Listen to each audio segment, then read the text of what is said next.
today. It is my absolute pleasure to host this webinar, which is featuring Canada Study Permit Processing and Travel Ban.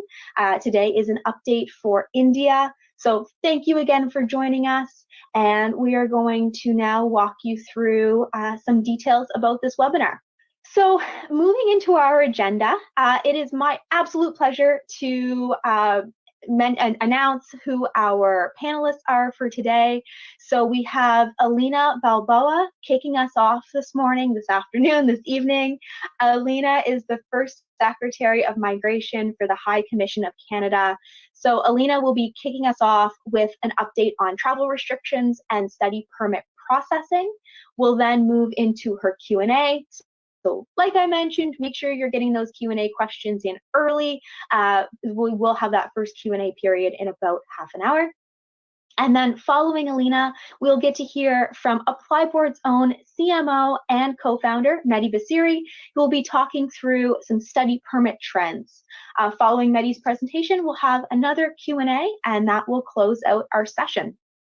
I will also mention, due to security reasons, Alina is not able to share her camera today, so you will get to hear her wonderful voice walking us through her portion of today's webinar presentation.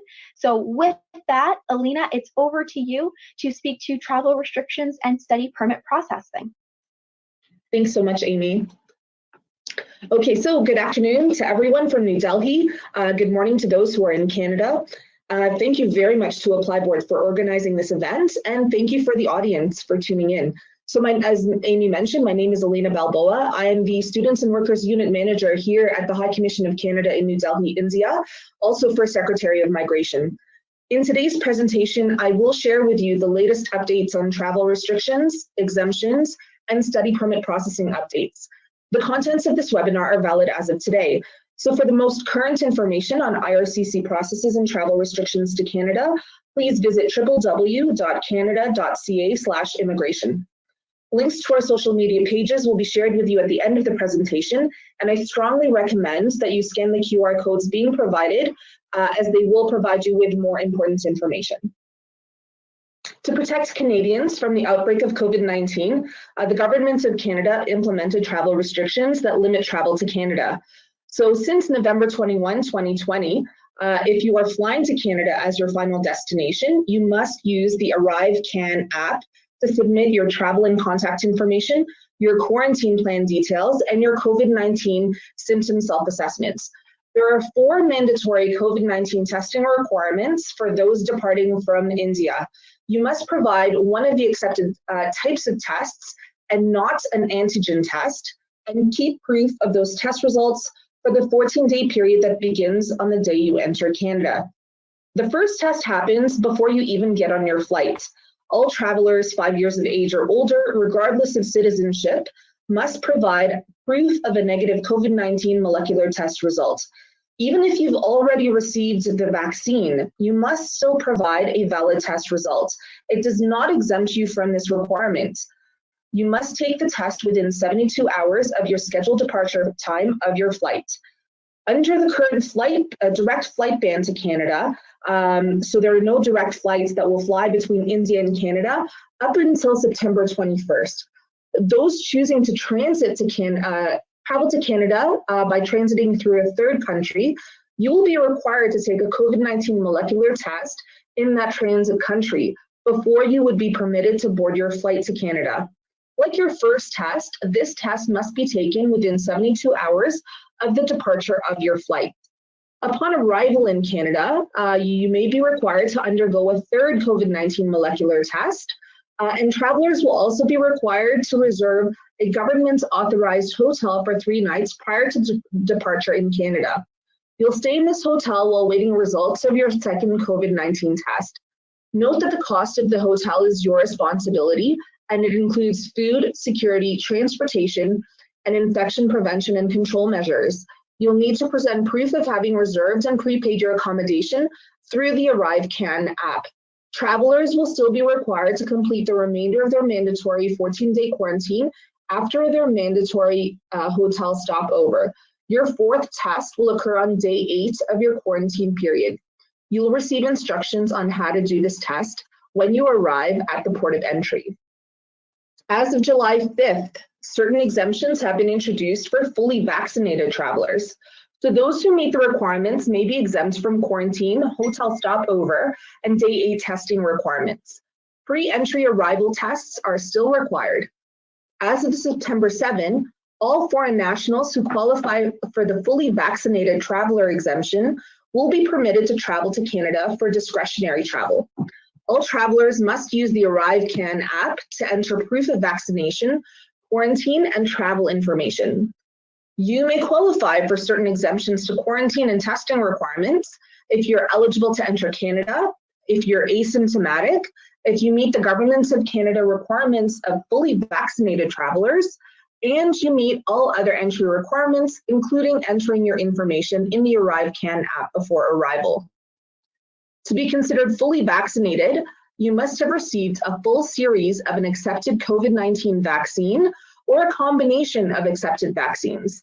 You should have also received your last dose at least 14 days prior to the day you enter Canada. Last but not least, you also need to upload your proof of vaccination in the ArriveCan app. Note that if you fail to do that last bit, despite actually being fully vaccinated, you will not meet this eligibility requirement for exemption as a fully vaccinated traveler. So that last portion of entering all of your information in the ArriveCan app is really, really important. So there's 4 accepted vaccines, so the Pfizer-BioNTech, the Moderna COVID-19, AstraZeneca and Covishield, and Janssen. Vaccines not currently accepted for fully vaccinated status in Canada include Bharat Biotech, Sputnik, Sinovac, etc. So despite the relaxation of certain measures for vaccinated travelers, please remember that direct flights from India to Canada remain suspended until September 21st. For international students, only those who are destined to designated learning institutions with a COVID-19 readiness plan approved by the respective provincial or territorial governments may enter Canada. This, first and foremost, protects the health and safety of all students and the surrounding communities. Additionally, these plans describe how DLIs will manage the mandatory 14-day quarantine period for international students, including arrangements for transportation to the student's quarantine location. So I often get the question of whether or not a student needs to follow the quarantine plans that DLIs have set for them. And the answer to this is yes. If your DLI has specified a quarantine plan for their international students, the students must follow this, as this is likely part of the COVID-19 readiness plan that has been approved for that school. These plans also provide information and support to international students about how they can get items they need for quarantine, like food and medication, health insurance, and how to remain healthy while in Canada. The list of approved DLIs is posted on the IRCC's webpage, and it's updated every 2 weeks as provinces and territories approve additional schools. This travel restriction affects all international students, regardless of where they're traveling from or when their study permit was approved. Students should not make any travel plans until they've met all requirements and received all necessary authorizations. So this essentially means that you've already received your passport with visa attached before you start making travel plans. Additionally, students should not travel more than 4 weeks in advance of the start of your classes. If you exceed this limit, you may be refused entry into Canada and return to your country of residence at your own expense. So please remember that the airline that you use to travel to Canada and CBSA always have the final decision in whether you'll be allowed to board or enter Canada. We can only provide you with guidance based on the information that you provide to us. So one of the mistakes travelers make is assuming that they can accompany their family member who is traveling on either a work permit, study permit, or visitor visa to Canada. Most family members will require travel authorization from IRCC. So only those who need travel exemptions in their own right will be allowed to accompany their family member, such as a minor child with a study permit who will be attending school in Canada. A minor child without a study permit will require a travel authorization from IRCC. If you're a parent and you want to accompany your child to school in Canada, you can do this, provided that they're entering primary school or high school. Those attending college or university are expected to settle on their own unless they have a physical or mental disability preventing them from doing so. You'll still need a visa in your own right, as well as travel authorization from RCC. So authorization letters are only granted for temporary residents traveling with or to join their immediate family member in Canada and not for any other reason. So you shouldn't make travel plans until this travel authorization is received. Depending on your circumstances, this could take several weeks before you receive a decision on your travel authorization request. This is in addition to the processing times for the visa itself. So before traveling, ensure that you have all the necessary documents to avoid issues in boarding your flight at the port and at the port of entry. To board your flight, you'll need to ensure that you have the following documents with you: your flight ticket, your valid passport, your valid visa, your port of entry letter, your letter of acceptance reflecting the start date of your classes, and your valid COVID-19 molecular test results. In addition to the items I've just listed, I strongly recommend that students should also have the following documents for CBSA at the port of entry. So for example, your quarantine plan details. You will still need a quarantine plan in case you test positive on arrival or CBSA determines that you actually don't meet the exemptions for quarantine. Proof of funds to cover your tuition, living expenses, and transportation costs. Your language test results.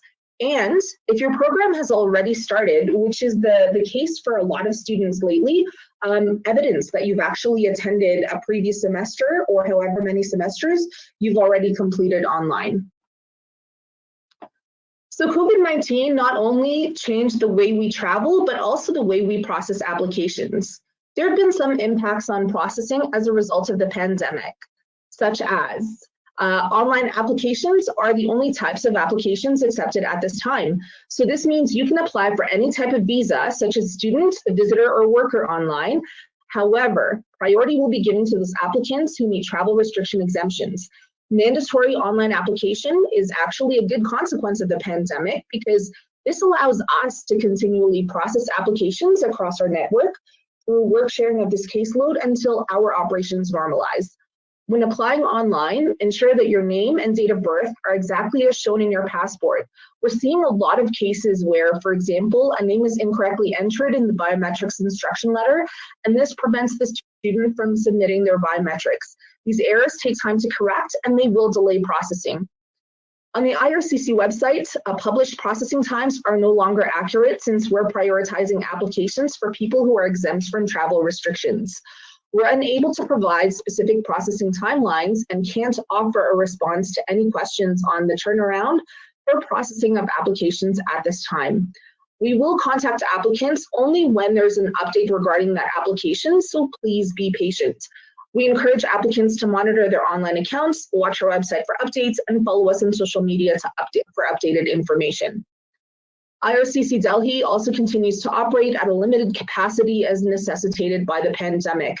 As such, please expect delays in responding to your inquiries. If you need to submit a document or new information, use your IRCC Secure account to send it to us because this information will then directly populate into your online application. Additionally, please only send one inquiry at a time and wait for a response. Sending the same inquiry multiple times will only cause further delays. Other contributing factors include missing documents and incomplete applications. Panel physicians are now booking appointments for upfront medicals.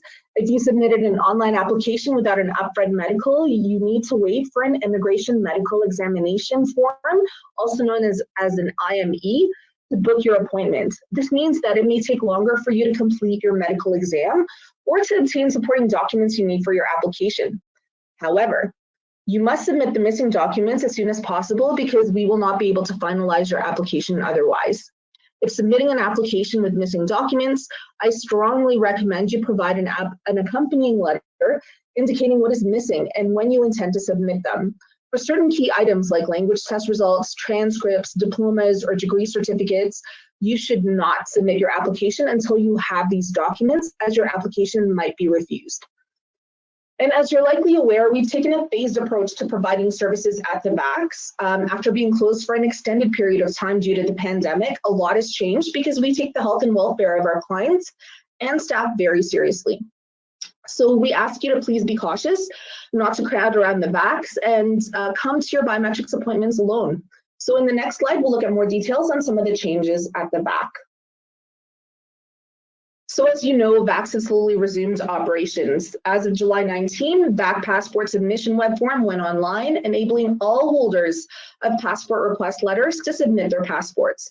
Please note that our VAC offices do not accept in-person passport transmission. You should also refrain from sending your passport directly to the High Commission.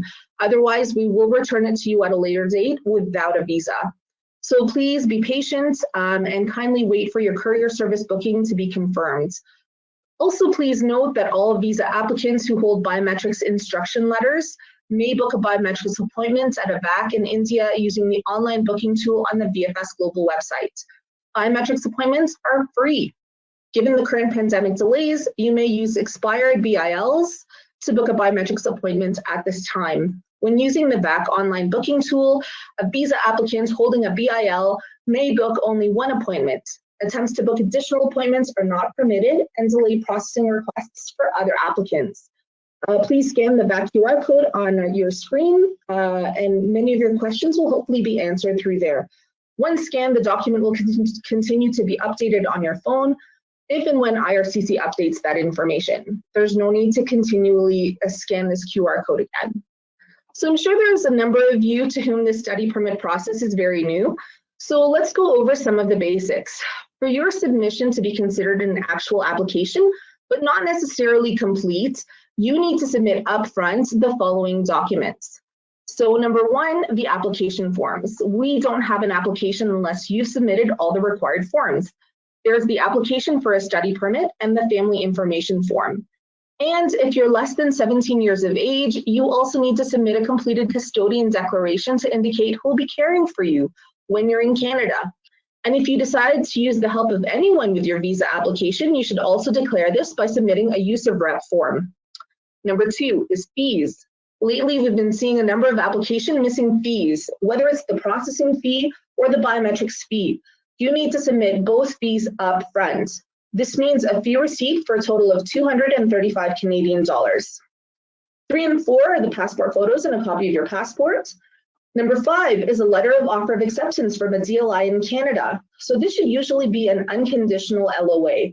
However, we will accept a conditional LOA if you can also demonstrate, as in provide evidence, that you meet the conditions in your application. You shouldn't submit your application until you've evidence to demonstrate that you meet the conditions as stated on your LOA. While this lists the basic documents for an application to be considered, you should aim to provide all necessary supporting documents as well, which we'll discuss in the next slide. So this slide reflects the documents you need for your eligibility assessment. So this covers both the SDS and non-SDS stream.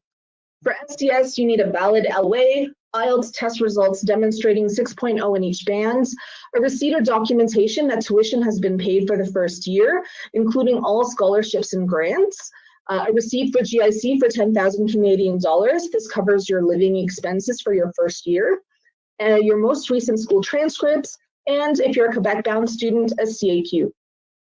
For the non-SDS stream, there's a few differences, not many. So for example, in addition to IELTS, we'll also accept TOEFL and PTE test results. No online language test results will be accepted.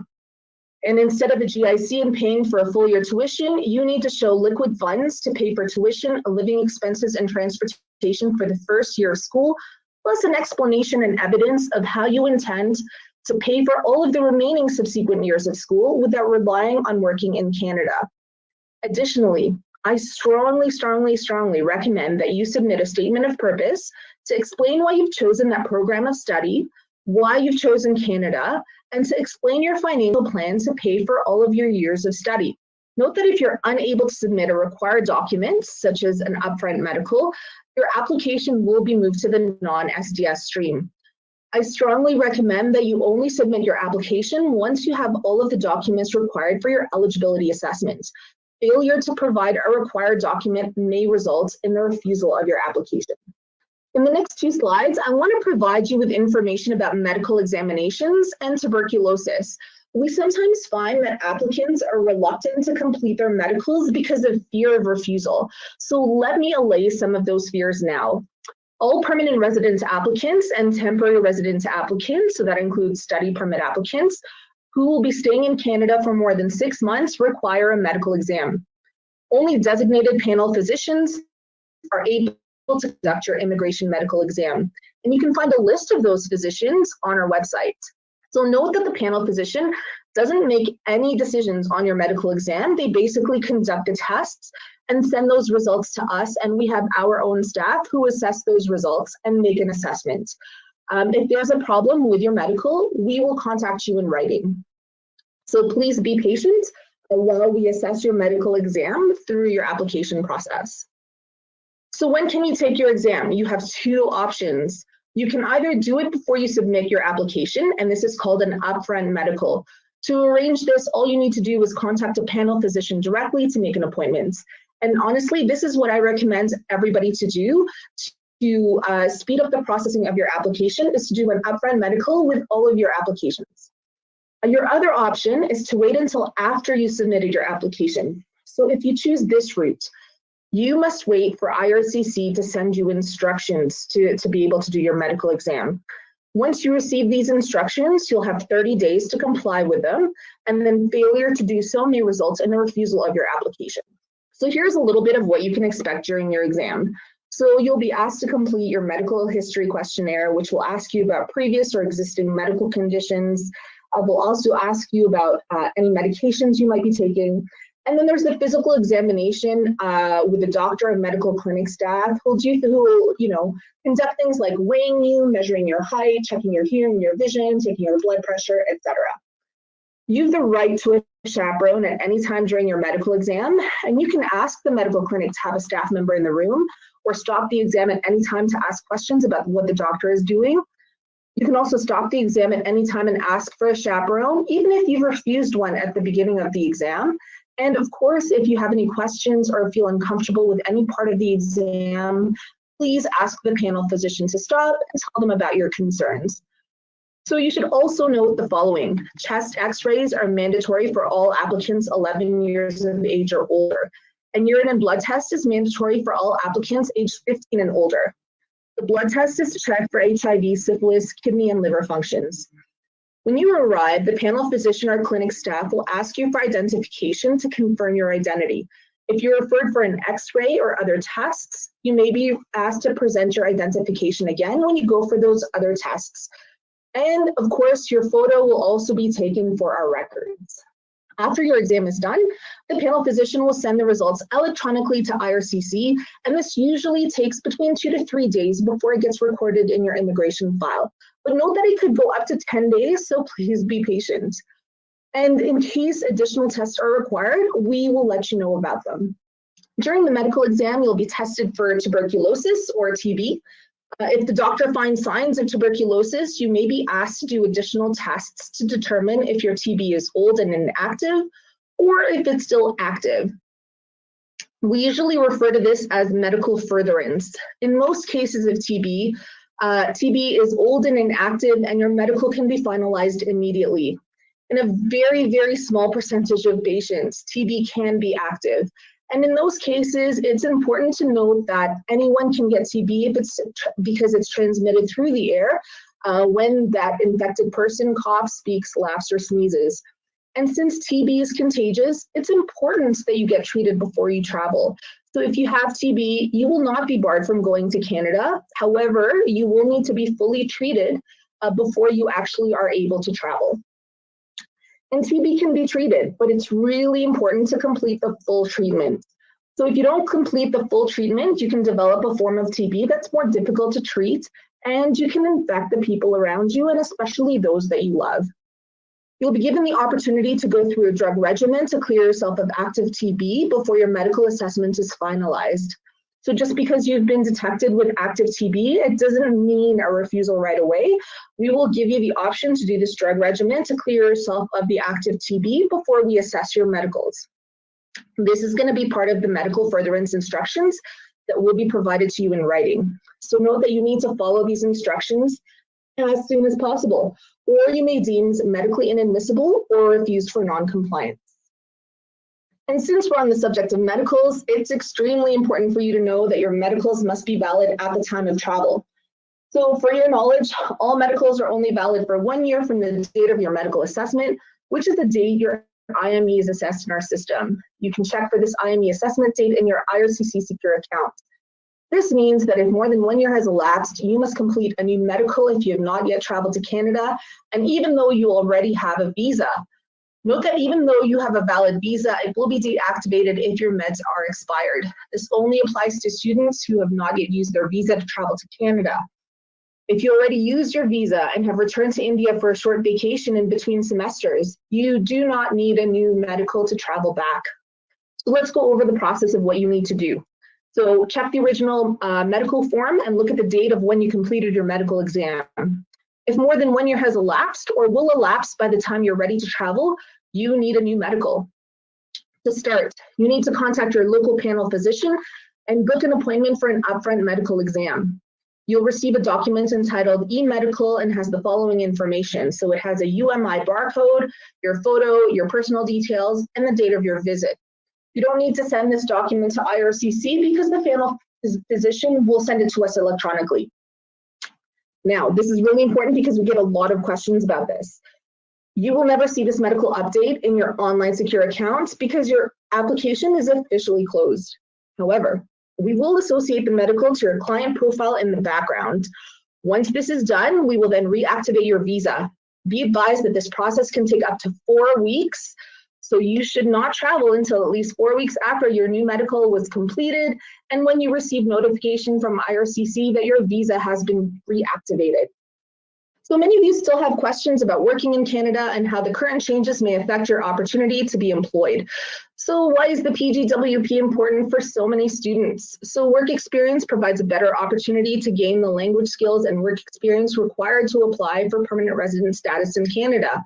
In addition, Canada has some of the highest salaries for workers. And furthermore, persons with Canadian work experience are often able to demonstrate they have the skills, knowledge, and critical thinking required to do the job. It's worth noting that you can obtain up to a 3-year PGWP, but this all depends on the length of your eligible studies. So IRCC has introduced additional measures to provide maximum flexibility for students to obtain their PGWP. So first of all, you need to ensure that you meet all of the usual PGWP requirements. So please check our website to ensure that the program in which you're enrolled makes you eligible for that PGWP. And you can study your program online and outside of Canada, and all of that time spent on studies will count towards your PGWP up until December 31st, 2021. So the important thing to note is that you need to have applied for your study permit before you actually start studying for that time to count towards your PGWP. So this section applies to students already in Canada. Essentially, if a student switched to part-time studies or had to take a break in studies, so for example, the spring semester may have been canceled due to the pandemic, they may still continue to work on and off campus, provided that they were previously a full-time student and already authorized to work on and off campus pre-pandemic. For off-campus work, the maximum limit is still 20 hours per week during the academic session and full-time during regular academic breaks. It's really important to note that school closures, part-time studies, and semester cancellation due to COVID-19 do not count as regularly scheduled academic breaks. So there's a lot of fraud activities and misinformation related to immigration applications, and I strongly advise everybody to download the ICCRC app. This app allows you to easily verify or find authorized immigration consultants. So education recruiters are quite prevalent in India, and their duties include providing prospective students with information about applying to DLIs in Canada, guiding them through the DLI application process, collecting admission documents, and essentially recruiting students for the schools they represent. It's important to note that education recruiters or agents are not authorized representatives and should not provide students with immigration advice or submit applications on their behalf. They can only do administrative functions, and many agents used by DLIs are for the recruitment process and not necessarily immigration matters. So for students, we warn them to be alert for fraud. And here are some of the ways they can do this. So protecting themselves, to never share information with unauthorized strangers, to watch out for fraudulent websites and scams. There are websites claiming to be official government of Canada's sites, and they do this to trick people into paying them money. Note that application processing fees are fixed and there are no additional charges. There's email scams. IRCC will never send you an email from a private address. Emails may also appear to be coming from our office, but are actually coming from a scammer. Learn how to expand the headings of email addresses you receive to find out who is the actual sender. And then there's telephone scams. IRCC will never ask you for any sort of payment by telephone. All fees must be paid online through our website. And then there's unauthorized agents. So authorized agents include members of law societies in Canada, members of the Chambre de Notaire in Quebec, and members of ICCRC, a regulatory body for immigration consultants in Canada. An authorized rep can provide you with valuable tips to avoid paying too much money for an immigration service, as well as what you can expect. And any paid rep must be authorized. Note that you can also use unpaid reps who could be family members or a trusted friend. And any person assisting you, paid or not paid, must be declared on your application and specifically on the use of rep form. So if you need to contact us regarding your application, please only use the IRCC web form. If you want to attach additional information to your application, send us a request via the web form and we'll create a line in your online account to which you can upload the document yourself. This will require 5 business days before you can do this, so please be patient. There's no need to send us your inquiry or documents in multiple ways because this will just slow down the overall processing. And if you want to verify if a visa is valid or report fraud, please contact the fraud email address on your screen. If you're reporting fraud in India, you should also report it to the local police. The other email addresses listed were covered in the presentation, so please only send a message to the IRCC COVID travel exemption box if you meet the travel exemption and you require a travel authorization letter. So for more information, here's the many ways you can connect with us. We have the IRCC website, the High Commission website, our social media on Facebook and Twitter, and there's also some QR codes to provide you with information because there's a lot to cover. If you need assistance in submitting an online application, again, please scan the QR code. This provides you with a step-by-step guide on how to apply online. So thank you again for your time and attention. I'm happy to answer any questions the audience might have. Thanks, Alina. That was a really, really thorough presentation. Thank you so much for all of those details. Thank you, everyone, for the questions that you have sent to us. We've received a lot of questions, Alina, so I've summarized them as best we can, and hopefully we can get through the majority of the questions in about the next 12 to 15 minutes. So the first one that we have for you, you were chatting through about students not making travel plans until everything is in place, and if they do arrive before the 4-week mark, before their studies start, that they can be denied entry by CBSA, the Canadian Border Services Agency. Assuming everything is in place, study permits, their quarantine plan, aside from that 4-week max travel limit, are there any other reasons why CBSA may deny entry? You mentioned the medical. Anything else? So I see all of those reports from CBSA. Actually, they come across my desk, and the most common is that the student is missing documents when they arrive, either to board their flight or when they've arrived at the port of entry. So CBSA, for example, is asking for their LOA to show that their classes have actually started or will be starting soon. And what the student is providing is an outdated LOA that's no longer valid. Or they've been asked, how are you going to pay for your stay in Canada? And they've forgotten their tuition fee payment receipts or their GIC, or they can't locate, they forgot them, they didn't bring them, they can't access them. So these are usually the most common reasons why persons are being denied entry or refused to board on their planes. Thank you. Understood. No, thank you. To that point, you mentioned the LOA. It does have a date of validity. So what happens if a student has started their studies online, they've completed 1 to 2 semesters? I'm assuming that means the LOA technically has expired, but now they're trying to apply for their visa 6 to 8 months after their course has already started. Are there concerns there about them being able to enter Canada because technically that LOA is for the year previous? Great question. So the fact that the student has already completed a semester or 2 semesters of schooling provide evidence that you've actually been studying all this time, because that in conjunction with your initial LOA is evidence that you've got an actual program to complete. You're maybe halfway through it already. This actually adds to as a positive factor to you being a bona fide student. So please provide this evidence.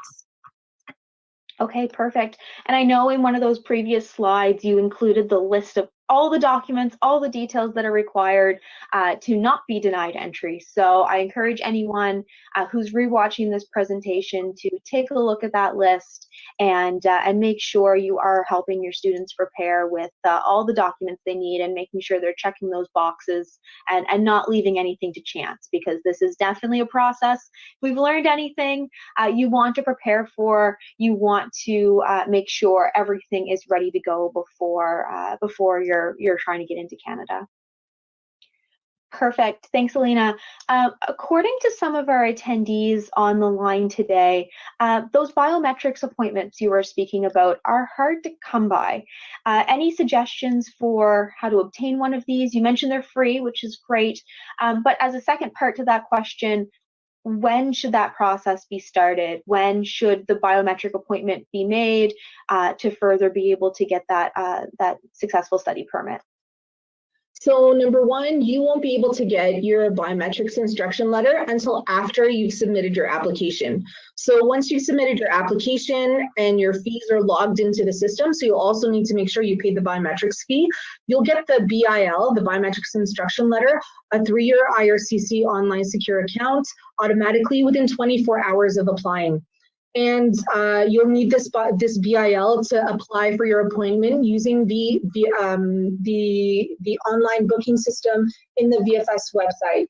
So the VFS is actually making additional appointments for students specifically to help students get to their classes for fall semester. So when they do see that it's students applying for biometrics, they've already reserved earlier appointments for them. So for example, those who are applying for visitor visas, for example, are not as prioritized as students. So they're sort of going in queue and they're getting the next available appointment like everybody else. But then the reserve lot of earlier appointments are there available for students. Thank you. Perfect, thank you. Regarding kind of those same visa timelines and processing timelines, there are attendees asking us about visa rejection rates for really strong IELTS scores. So not the rate themselves, but the rates seem high. When the universities have already accepted the student, but they're being rejected on grounds of poor IELTS scores, even though they're deemed high by the school. Do you have any comments on that? Any insight into what might be happening there? So if it's specific to IELTS scores, we won't refuse based on IELTS scores if every band is at a 6.0. And that's standard and that's quite average. It's not a high IELTS score, it's a pretty average IELTS score. So if it's being refused, it's usually refused for other things and not necessarily IELTS.